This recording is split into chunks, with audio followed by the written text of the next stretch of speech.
Will the House please come to order and members kindly take their seats? Good afternoon.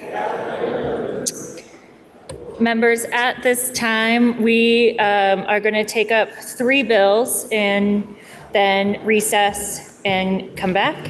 In this time block, we will be taking up Senate Bill 214, Senate Bill 326, and House Bill 674.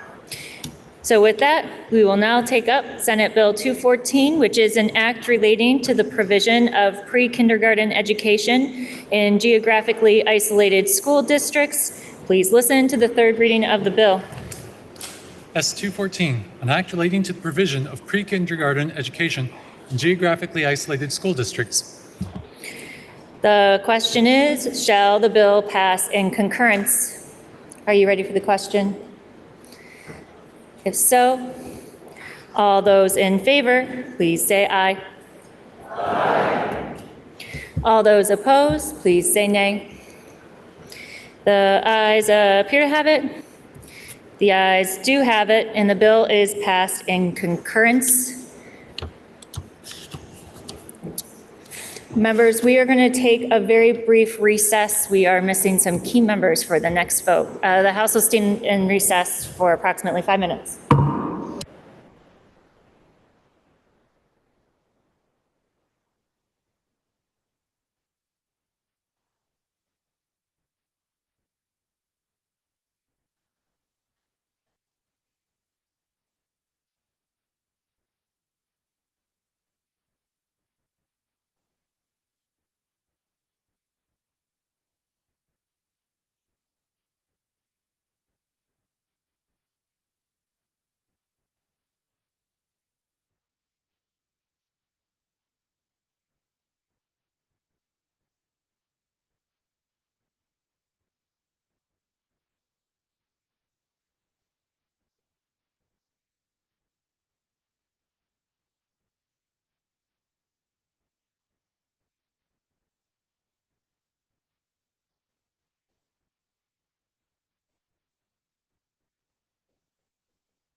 Will the House please come to order? The next bill up is Senate Bill 326, which is an act relating to miscellaneous amendments to laws relating to motor vehicles. Prior to third reading, we have several amendments to consider. The first, the member from Brattleboro, Representative Burke, offers an amendment to the House proposal of amendment that is printed in today's calendar. Member from Brattleboro. Thank you, Madam Speaker. This amendment to H326 adds a Section D in Section 22, and it says that nothing in this section shall be construed to permit the Department of Motor Vehicles to amend the rules relating to emissions inspections for motor vehicles. This comes about because it's to clarify at the end of the section about how we're looking at changing some of the rules around inspections, and this is to clarify that we are not touching any of the emissions-related requirements because the federal government has authority over that aspect because of the Environmental Protection Agency has authority over air quality. So that's why we did this amendment, just to make sure that that was clear, and that's all the amendment does. Thank you. Member from Swanton. Thank you, Madam Speaker. The committee heard the amendment from Representative Burke, and I would want to point out for the body, perhaps as hot as it was yesterday, that this bill, should it pass and become law, Vermonters will benefit from changes in the focus of inspections to become more safety related, and they will be less focused on technical issues, but the safety will be, and there will be savings to Vermonters under tires, power steering, suspensions, brake rotors, lighting issues, electrical systems. Windshield will no longer fail if you have a little piece in your windshield up in the corner. That will no longer fail an inspection. You'll have, if your windshield wipers are no good, you'll get a warning and not a failure.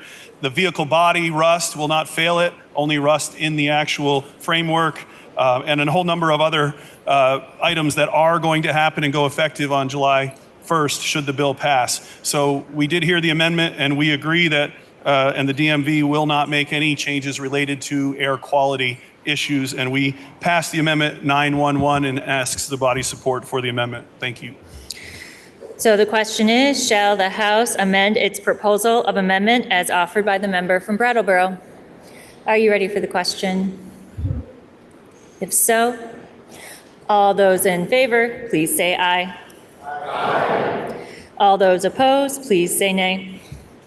The ayes appear to have it. The ayes do have it, and you have amended the House proposal of amendment. Next, the member from Winooski, Representative Tomlinson, offers an amendment to the House proposal of amendment that is printed in today's calendar. Member from Winooski. Thank you, Madam Speaker. You can find the text of this amendment on page 3476 of today's calendar. This amendment strengthens the process for identifying and disposing of abandoned vehicles by adding one more way to notify the owner.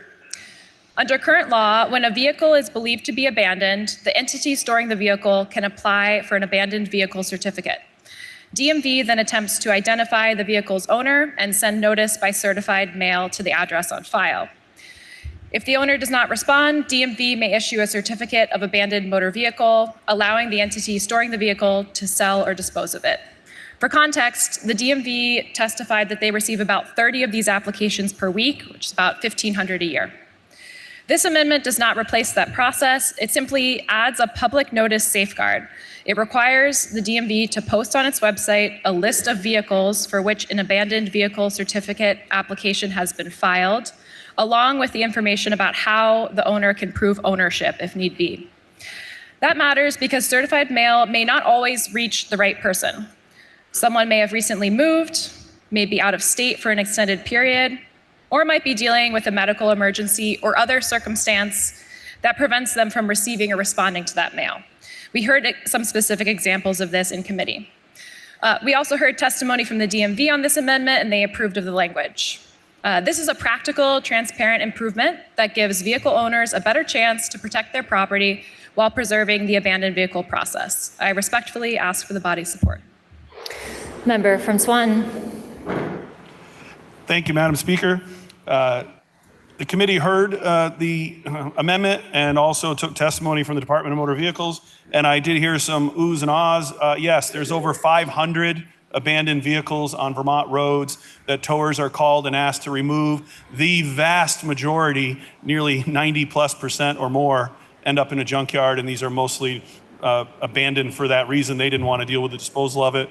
We asked that towing industry to handle it for us, et cetera. So the DMV feels that this is a reasonable step, that technology will help them make it work. And so the committee voted 10-0-1 to support the amendment, and we ask the body's support.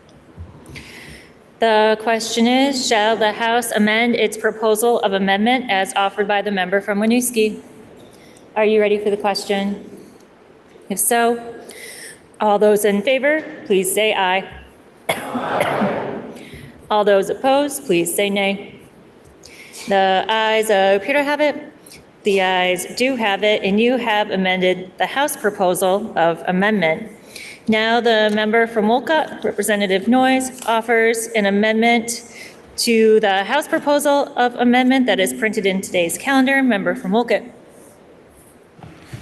Thank you, Madam Speaker. My amendment can be found on page 3477 of today's calendar. My amendment tries to strike a balance approach between safety, environmental responsibility, affordability, and the fiscal realities facing the transportation fund. While I believe Vermont should continue examining whether annual inspection mandates are necessary, I also recognize the important competing interest involved. Inspection revenues support our transportation fund. Many small businesses rely on this work, and that there are a long-standing belief that inspections contribute to roadway safety. At the same time, many Vermonters are facing growing financial pressures. For many people, vehicles are not an option, and the cost of ownership keeps rising. Without fixed route transportation, cars are necessary for getting to work, to school, to medical appointments, and everyday life. Families are already managing rising costs related to fuel, insurance, registration, repairs, and housing. Even relatively small recurring costs add up when added together year after year. My amendment proposed moving non-commercial vehicle inspections to every other year, maintaining annual emission compliance requirements unless and until the EPA approves an amendment to Vermont's state implementation plan. It reduces costs for Vermonters while preserving emission oversight and ensuring that Vermont remains compliant with federal regulations. The amendment also directed the Department of Environmental Conservation to pursue amendments to the Inspection and Maintenance State Implementation Plan so Vermont can seek federal approval for biannual emissions inspection. I believe Vermont should keep an eye on how other states within the Northeast Ozone Transport region are maintaining compliance without relying on annual inspection mandates for every vehicle. In addition, the amendment directs the Department of Motor Vehicles to review inspection certificates fees to ensure that these changes do not negatively impact the transportation fund revenue.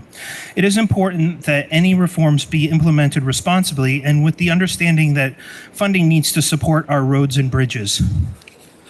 I was pleased to see the work the committee did directing the Department of Motor Vehicles to modernize the inspection manual by focusing inspections on genuine safety risks, eliminating outdated procedures, and providing clear guidance for mechanics and the public. I strongly support the intent that vehicles should only fail inspection for conditions that present an immediate safety concern, while less serious issues are treated as advisory items. I also appreciate the review of the current standards and outdated testing procedures to ensure that inspection process is more practical, transparent, and focused on meaningful safety concerns.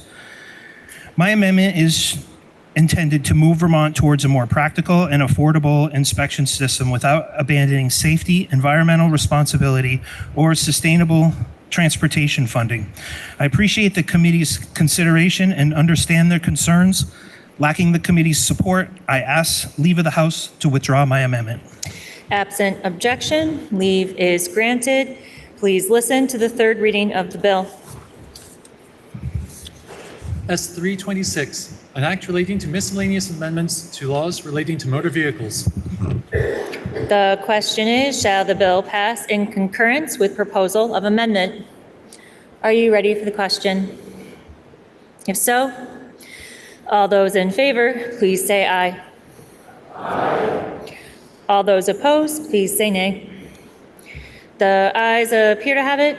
The ayes do have it, and you have passed the bill in concurrence with proposal of amendment. Member from Poultney, can you please offer us a motion to suspend rules to message our action on Senate Bill 326 to the Senate forthwith? Madam Speaker, I make a motion to suspend rules in order to message our actions on S326 to the Senate forthwith.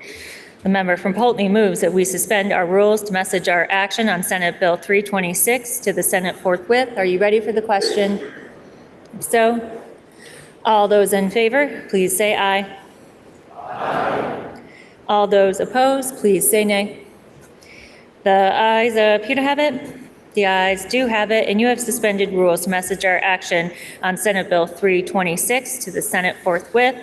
Next is House Bill 647, which is an act relating to the creation of the Vermont Sister State Program. Member from Coventry. Thank you, Madam Speaker. I move that we commit House Bill 674 to the Committee on Commerce and Economic Development. The member from Coventry moves that House Bill 674 be committed to the Committee on Commerce and Economic Development. Are you ready for the question? Member from Madam Speaker, Burlington. point of inquiry. Can we ask questions about this motion, or is it just a yes or no vote? The House will stand at ease. Yeah. Remember, it's a procedural motion, so it's very much limited to the committing the bill to the committee, not the underlying language. But we can ask about that motion? Okay. I'm not going to inquire of the presenter, Madam Speaker. I'm going to make a rhetorical question, and then if the chair wants to speak to it, they can. But I'm wondering if it's going back to committee so that we can correct it, so that we can pass it in the way the governor wanted it, or if it's going there to die. Thank you. Are you ready for the question? Member from Coventry. Madam Speaker, 674 will come back to the Committee on Commerce and Economic Development and be pinned on the wall. However, we are working on another way of moving that language and fixing the issue that the governor found, and we will see that tomorrow. The question is, shall House Bill 674 be committed to the Committee on Commerce and Economic Development? Are you ready for the question? If so, all those in favor, please say aye. All those opposed, please say nay. The ayes appear to have it. The ayes do have it, and you have committed House Bill 674 to the Committee on Commerce and Economic Development. Members, at this time, we will be recessing. I want to give you a heads up that there will be potentially several bills for our next block of action that are bills coming off of the notice calendar or prior to the notice calendar. So please keep a close eye on your email for those details. So with that, the House will stand in recess until the fall of the gavel at 3:30 p.m.